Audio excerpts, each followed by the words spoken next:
Hi, I'm Jamal Allen at the Allen Law Firm, and this is our legal conversation series with members of the Allen Law Firm to give you a better sense of the behind the scenes of a law firm. What it takes after all the advertising, the billboards, and the fancy suits.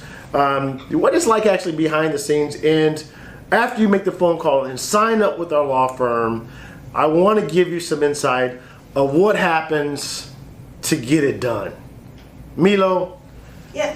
what does it take to win an injury case, in your opinion? I think organization, and I think that it's important for the client to be very honest with us.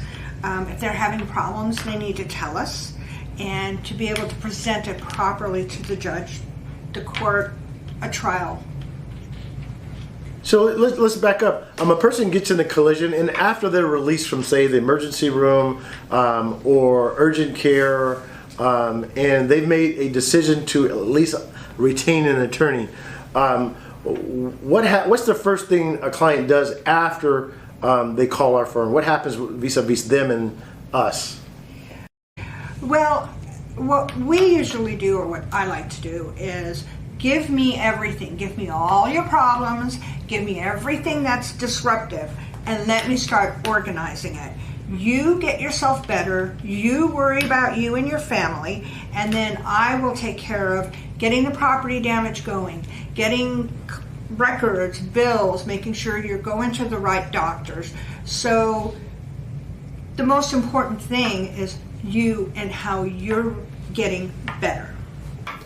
In the typical injury case, let's say a red light, green light, two cars come to a collision at an intersection, one or more persons are hurt. If we get a phone call from one or more of the people involved in that collision, what are some of the documents that you expect them to have within a week or so of the collision? They should, first of all, get the collision insurance exchange information from the police officers. That way we know who was involved and who had insurance, so we can kind of keep track of that.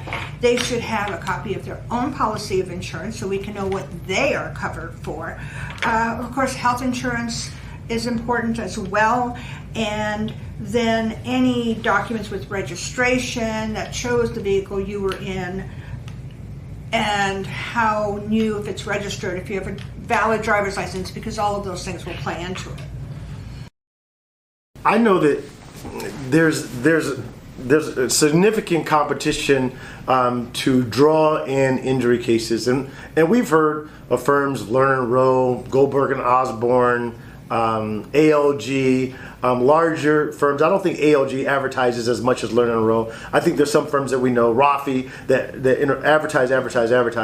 Can you describe for the viewers what is the main difference between maybe going to a Lerner Rowe and to hiring the Allen Law Firm to prosecute your injury or death claim?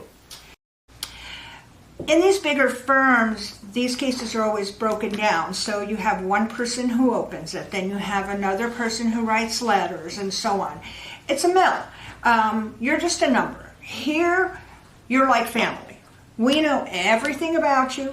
We talk to you, your spouses, your parents, grandparents. We know everything. And when you're assigned to us, you will be talking to us, not somebody who 3 steps ago did this. It is all encompassing for us. So we have an open conversation with you. I heard that described as a more caring environment where we know the person's name, we usually know their family, we usually kind of know their children and birth date, and we recognize them on the street or in the grocery store, or the local bar or at the ball game. I think that's approach. I guess there's something magical about the term personal injury. I mean, I never thought that, frankly, that once you get in a collision that you lose your personal identity. Think about it. You get in a collision, you're hurt, your car's scrapped, your body's mangled, you can't work as often, you're not feeling good mentally and spiritually, and then you go into a place and you're number 693422226, and why are you calling me again today? I think that that's something that doesn't necessarily resonate in the advertising that I'm seeing through billboards or even on the internet today about people giving viewers or the public more authentic look about what it takes behind the scenes to be effective for the public. Well, and I think with us that we try to explain the whole process.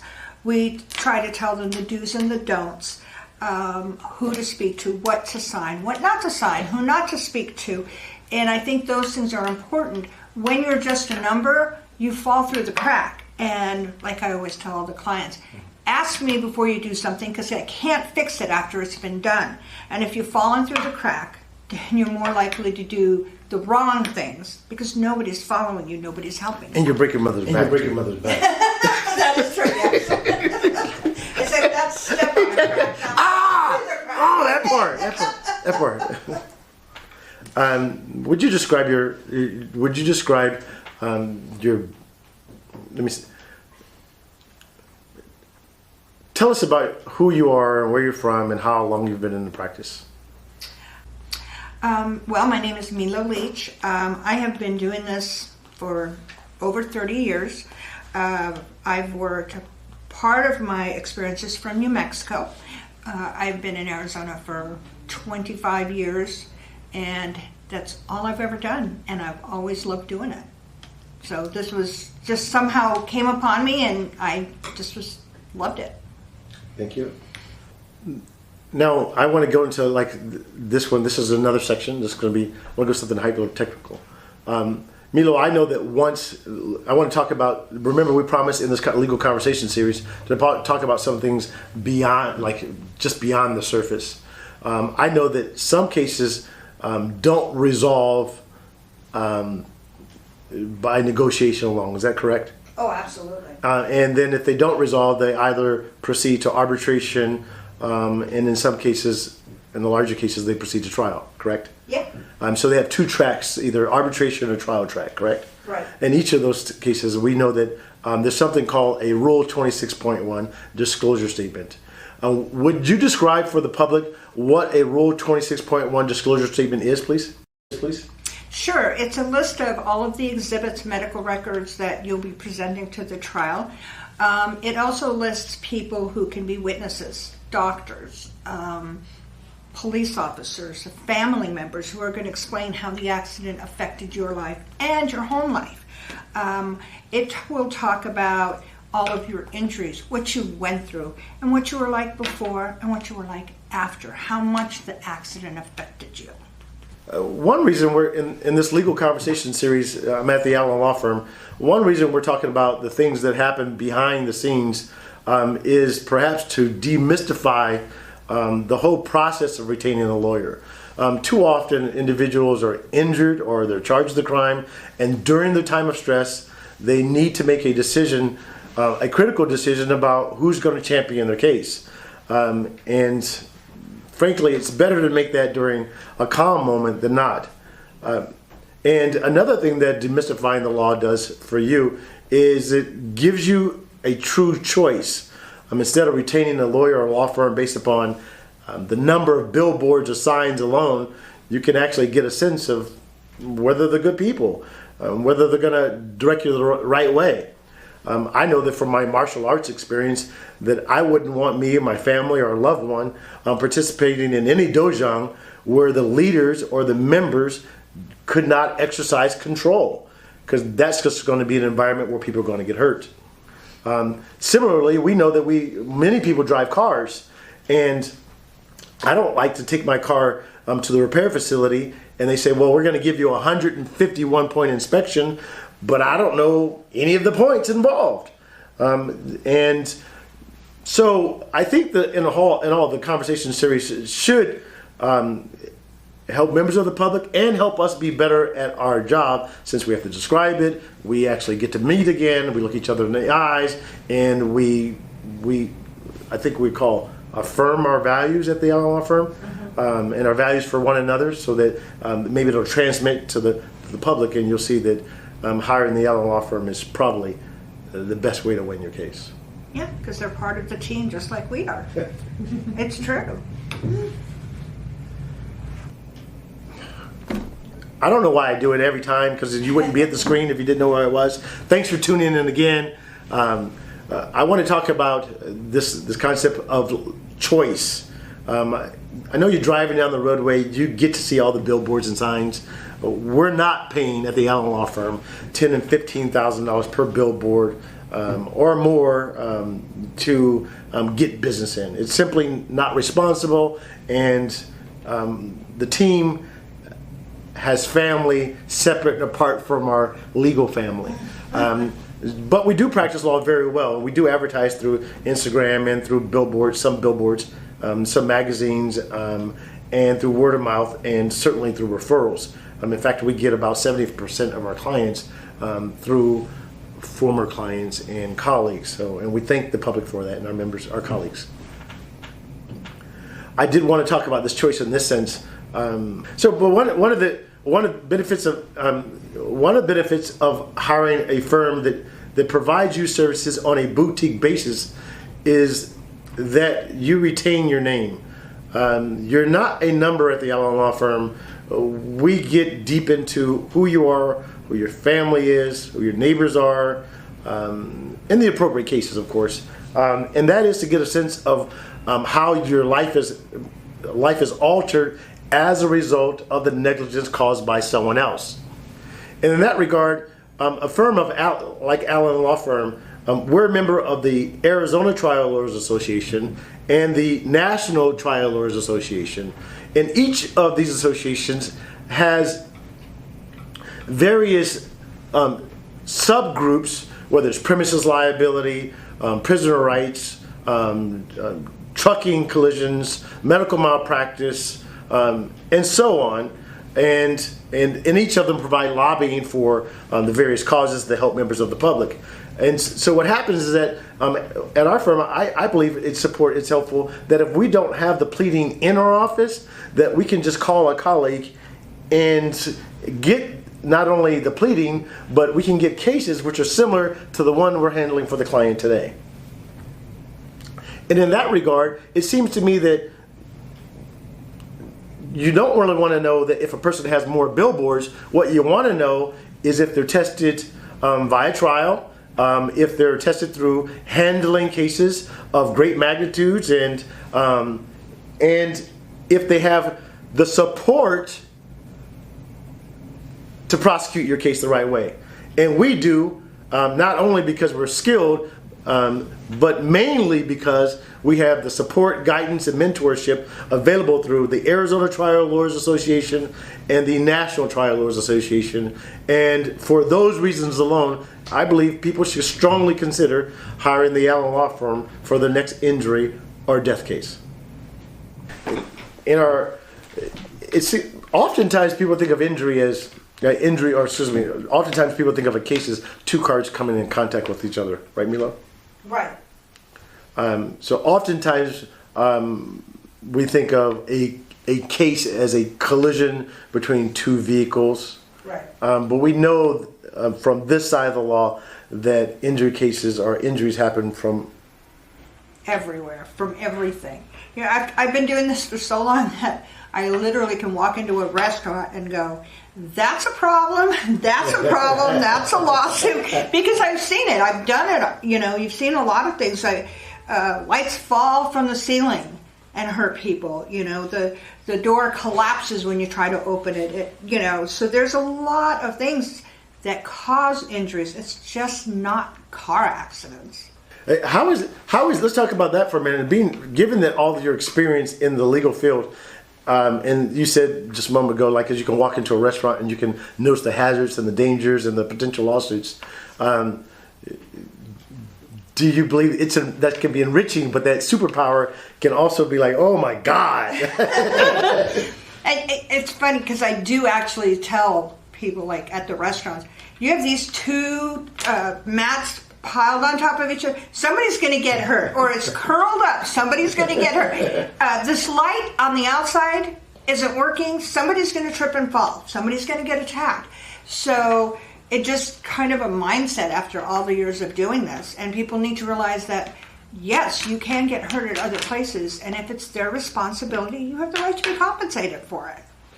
One thing you mentioned, as a lady, you mentioned leaving a restaurant, and as a man, sometimes I'll be at places in public, and it'll be nighttime, and I know it's pretty dark, and I wouldn't want anyone I know, male or female, to be harmed in a place because there's inadequate security or negligent security. Are those cases that you have handled before and are willing to consider now?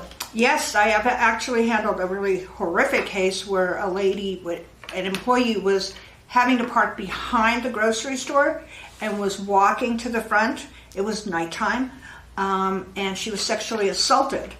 And then after everything that had transpired, she actually had to walk into the store, bruised, battered, half naked, to get help. And yes, people are responsible. They needed lights there. They knew it wasn't right, but they didn't care. They didn't take the time to protect their employees or anyone parking back there. After you receive, like a negligent security case, what are some of the things with respect to the law and establishing liability or confirming liability that you look for to benefit the case and the client?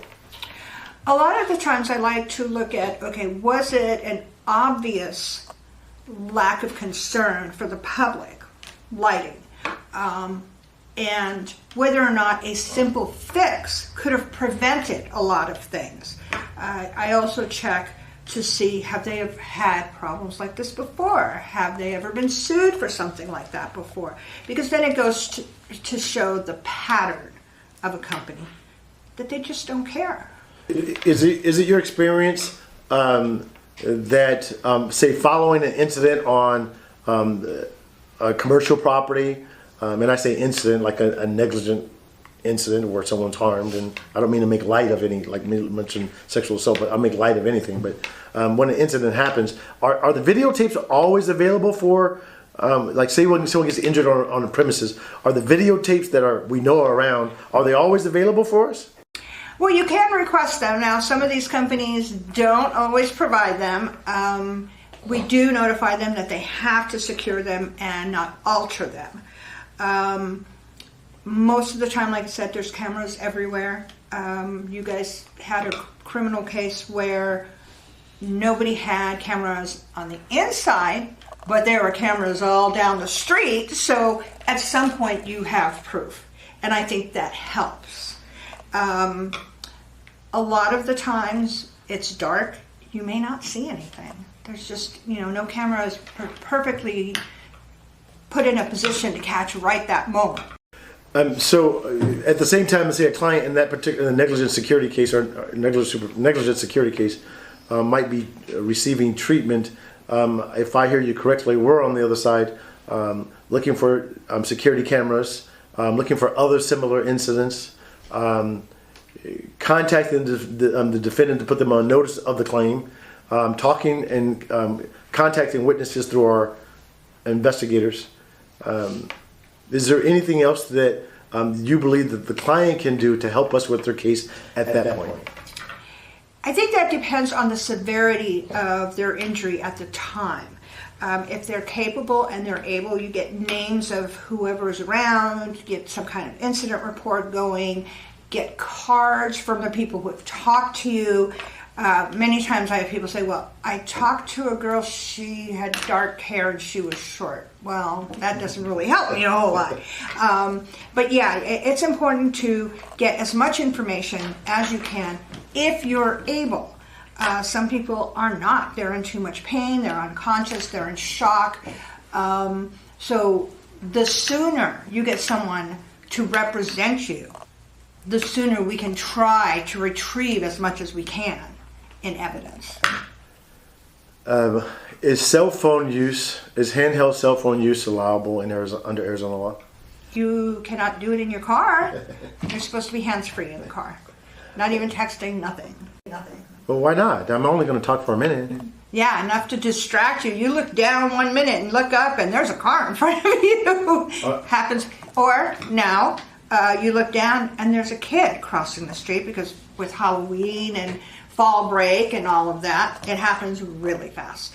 Are there any specific state laws which prohibit the use of handheld cell phones in your car while driving?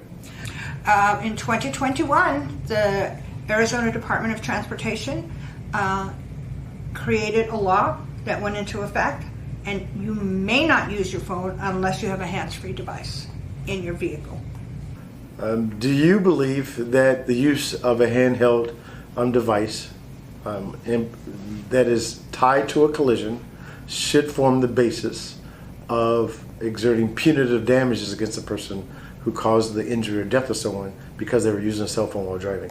Absolutely. You're not only breaking the law, but you're endangering everyone, including yourself. You should not be doing anything like that. Your job now is to pay attention and drive. And everyone has these cars that tell them you're swerving and you need to slow down, but you still got to pay attention.